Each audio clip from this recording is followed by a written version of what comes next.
ઓહ સાહેબ, તમે ઉઠી ગયા એમ? મારી પત્ની દવા આપવાની છે જાણતો હતો એટલે હું જાગી ગયો. દવા તો તને પહેલા જ આપી હતી, હવે કઈ દવા બાકી છે? ઓહ, એવું છે? તો પછી તું કેમ આવી? હું ને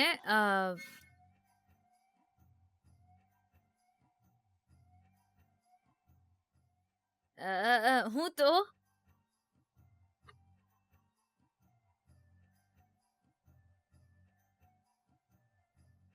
પાણી તો પી લીધું બધું? પી લીધું. હા. હજુ થોડું. ના ના, પી લીધું, ચાલશે.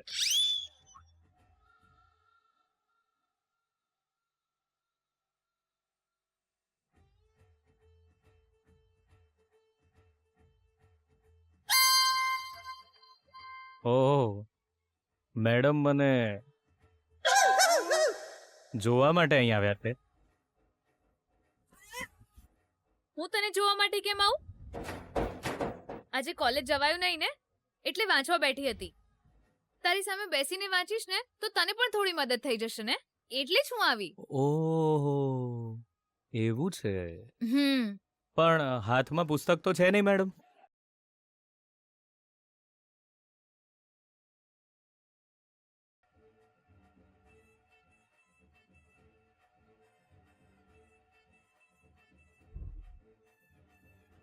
પુસ્તક તો મારા દિમાગમાં છપાયેલા છે. તું ગમે તે ટોપિક વિશે પૂછ, હું તો ફટાફટ બોલી નાખીશ. જવા દે ને, તને નહીં આવડે. કેમ? હા, ચેલેન્જ આપે છે. ના, તું હારી જઈશ. પહેલા હરાવ, પછી જોઈએ. તું એક પણ ટોપિક વિશે નહીં બોલી શકે. એવું કેમ? એવું એટલા માટે કારણ કે તારા મનમાં પુસ્તકો નથી. તારા મનમાં તો હું છું ગીતા.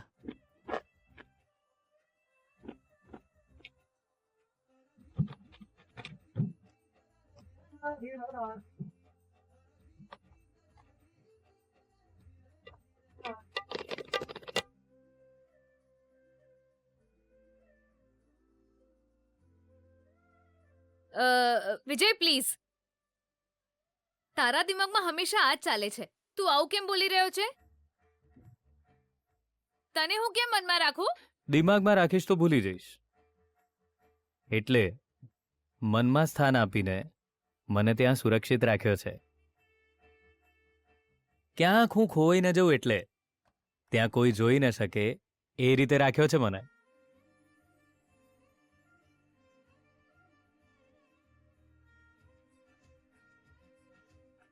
હા, બિલકુલ સાચું કહ્યું તે. અહીં બહુ જ બધા ચોર છે.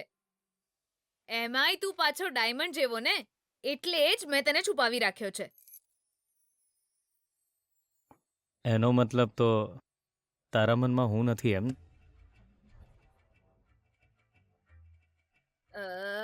ના.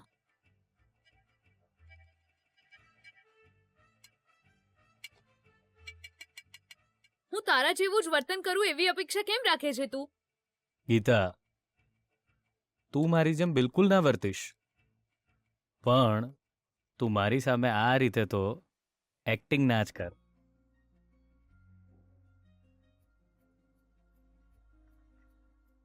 તું મને જોવા ઈચ્છતી હતી એટલે તો અહીં આવી. મને મળવાની ઈચ્છા એટલી થઈ ગઈ કે તારે બહાનું કાઢવું પડ્યું. મને તારો ઇન્ટેન્શન ના સમજાય એટલે પુસ્તકો, ભણવું એ બધા બાના કાઢી રહી છે તું.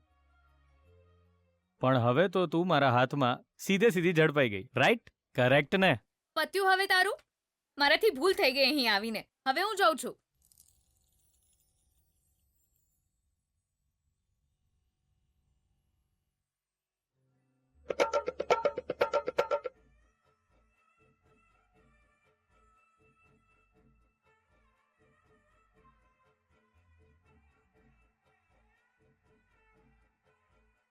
એ ગીતા, ગીતા,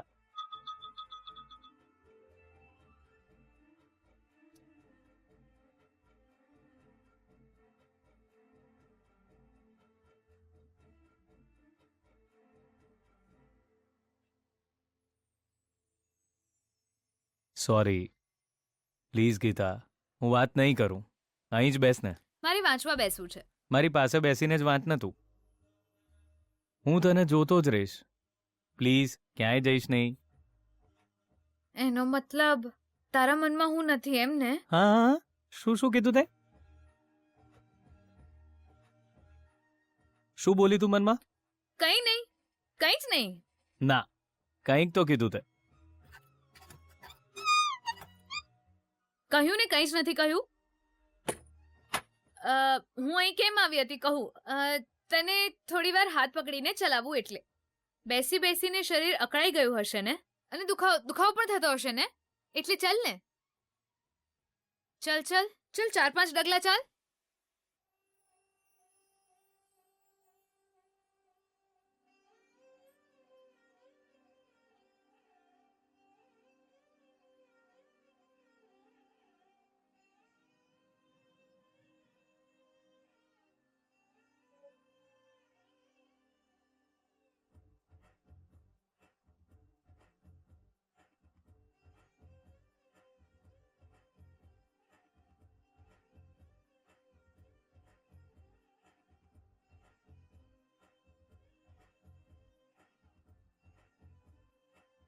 આરામથી, ધ્યાન રાખીને.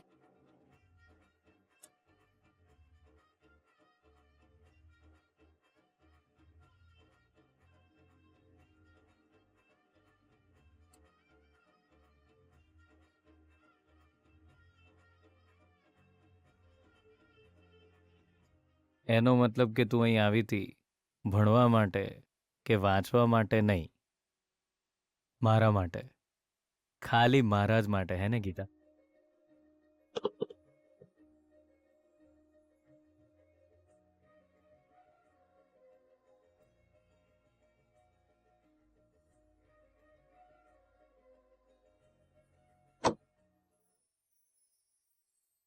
હા, ચાલ ચાલ વિજય, મારો ચહેરો શું જોઈ રહ્યો છે? ચાલ, ધ્યાન રાખીને, ધીરે ધીરે. વિજય,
ના, આજે સૂર્યપ્રકાશ સર સાથે મુલાકાત કરવી એક સપના જેવું લાગે છે.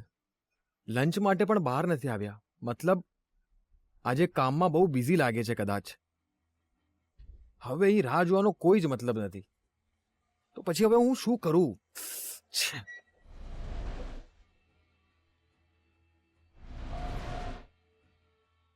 જે વાત હું શબ્દોથી નહીં કહી શકું એ બધું આ ફોટો સમજાવી દેશે.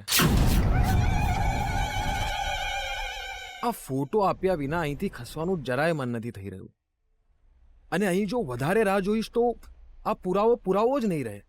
ના, જાણી જોઈને આવી ભૂલ ના થવી જોઈએ.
ગીતા, મંદિર પાસે જે બ્લાસ્ટ થયો એ કેમ થયો એ ખબર નથી,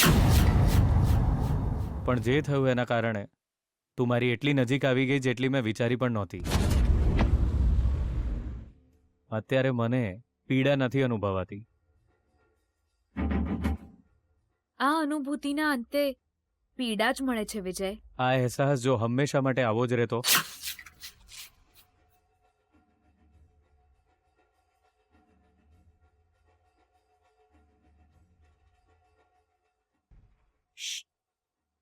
આ સીન જોવા માટે તમે અમને બધોને જબરજસ્તી અહીં બોલાયા? એ હા, આપણને શરદી થઈ છે એ હાબિત કરવા શીખ ખાવી પડે ને. તો પ્રેમ થયો છે એવું બતાવવા માટે સીન ક્રિએટ કરવો પડે ને. ઓહો, કેટલો ક્રિએટિવ ડાયલોગ. હવે ડાયલોગ મારીને રોલ મેળવે છે ને. જો વિજય, જો ચાલતા દિવાલ સામે આવી જાય ને તો પાછા વળી જવું જોઈએ, નહીં તો બીજા રસ્તે વળી જવું જોઈએ. જો એ દિવાલને પાડીને રસ્તો બનાવવા જઈએ તો એ ગાંઠ પણ કહેવાય.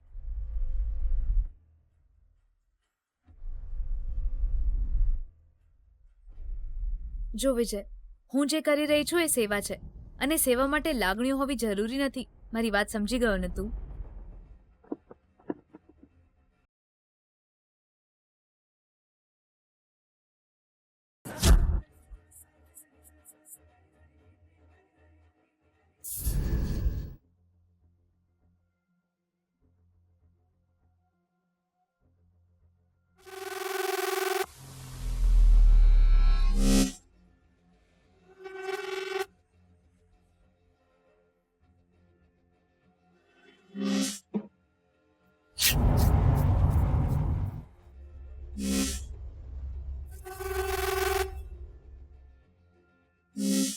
વિજય, લાગણીઓ મનમાં હોય છે. એમાં કઈ સારી છે અને કઈ ખરાબ લાગણી છે એ આપણે પહેલા ઓળખી લેવી જોઈએ. પછી કોણ આપણી સાથે છે અને કોણ આપણી વિરુદ્ધ એ ખબર પડી જશે.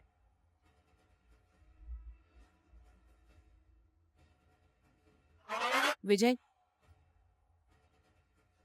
મારે તારી સાથે એક જરૂરી વાત કરવી છે. ગીતા, મને જરા ઊભા થવામાં મદદ હા કર. વિજય, આપ આરામથી.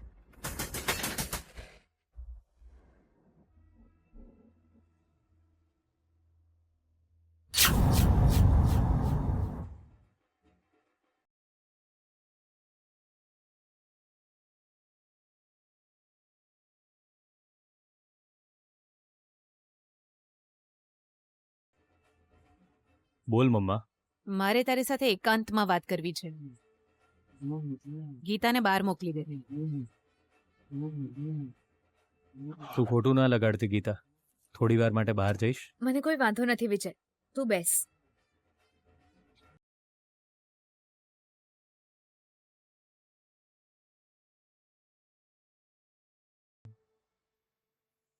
હવે તો સમજમાં આવી ગયું ને, મારા દીકરા માટે હું જ મહત્વની છું.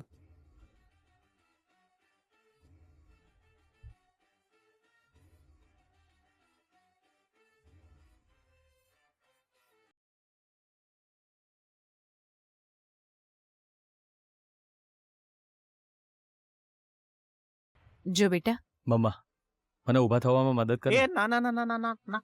જો જો જો જો બેના, કેટલાય લોકો હાથ વડે બેગ પકડે છે પણ આણે તો બેગમાં હાથ નાખ્યો છે. જો તો કેવો થઈ ગયો માર ભોણો. ઉઠી જા ભોણા, ઉઠી જા માર વાલા. મામા. હા? મમ્મા, તમારે મારી સાથે એકાંતમાં વાત કરવી છે ને? હા બેટા, એટલે તો ગીતાને બહાર મોકલી મેં. ગીતાને બહાર મોકલી બરાબર છે, પણ આ બંને અહીં કેમ છે?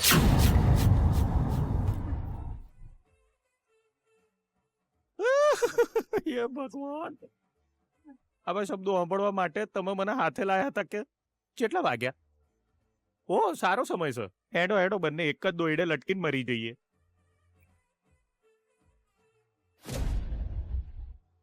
હું તારો મોમો છું. મારા અમનને ઠેસ પહોંચે એવી વાત તે કરી નોખી છે. હવે દિલ તોડીને તઈને ટુકડા કરી નાખ્યા. ભોણા તું હાવ નેનો હતો, ચડ્ડી પહેરતા નહોતું આવડતું, ત્યારે હું બેના જોડે આ ઘરમાં આવ્યો. તારી હાથે રમતો તો હું ઘર ઘર.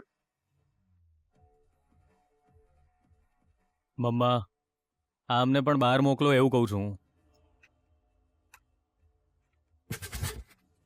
વિજય આમને અહીં જ રહેવા દે ને. વિજય જે કહેશે બરાબર છે. આ તમારા બંનેની વચ્ચેની વાત છે. અમે બે એવું જય વીરુ બહાર જઈને રાહ જોઈએ છીએ. હેણ ગોંડા. જય બાર જઈને રાજુઓ ભાઈ, હું વીરુ છું, વિજયની હાથે જ રહીશ. આ ડાયલોગ બોલતા પહેલા લેખકની પરમિશન લીધી છે? એ વિજય બોલને, મામા અહીં જ રહેશે કે એને આને. લો બોલો, કોઈ રિસ્પોન્સ જ નહીં એ આવતો. આ તો. ગોંડા હેણ ક. બાપરે, આ કોઈ બોલતો નહીં ને, બેઝ વોઇસમાં બોલે છે. આવું છું. શરમ આવે છે ને મામા અહીં ઉભો હોય કંઈક કહેવાની. મામા હે?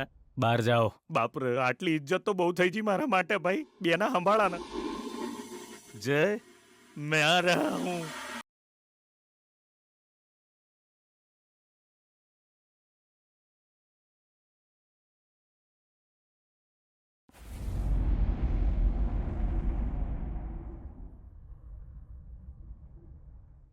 ઓ આ શું થઈ ગયું? બહેનના રાઈટ હેન્ડ અને લેફ્ટ હેન્ડ બહાર કેમ આવી ગયા? કેમ? ઓ તમે લોકો વધારે ઇમ્પોર્ટન્ટ નથી એટલે જ તમારી બહેને બહાર મોકલી દીધા ને? જો તમારી જેમ આની પાસે આંગળીમાં કોઈ વેટીએ નહીં ને મણીએ નહીં, તોય કેટલી સરસ રીતે કાળનું જ્ઞાન આલી રહી છે. અને એક તમે છો. કોણે કહ્યું તને હું મહત્વનો નહીં? મારી બેના માટે હું એકદમ જ મહત્વનો છું.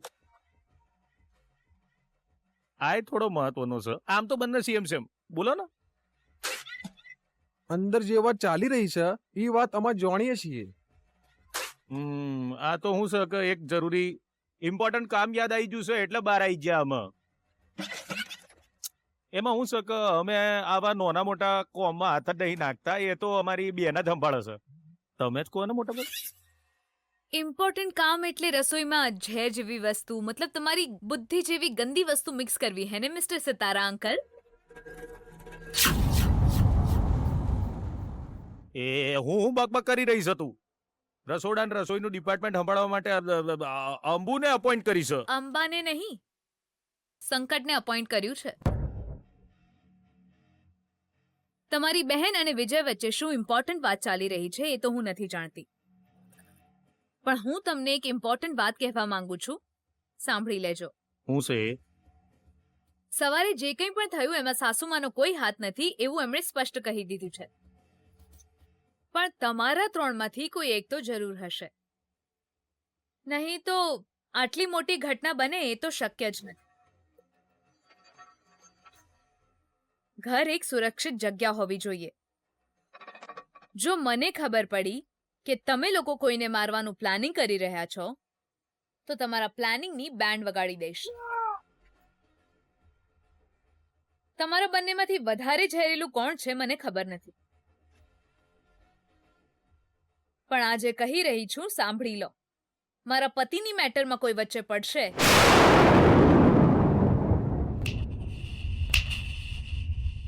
તો હું એને બરબાદ કરી નાખીશ.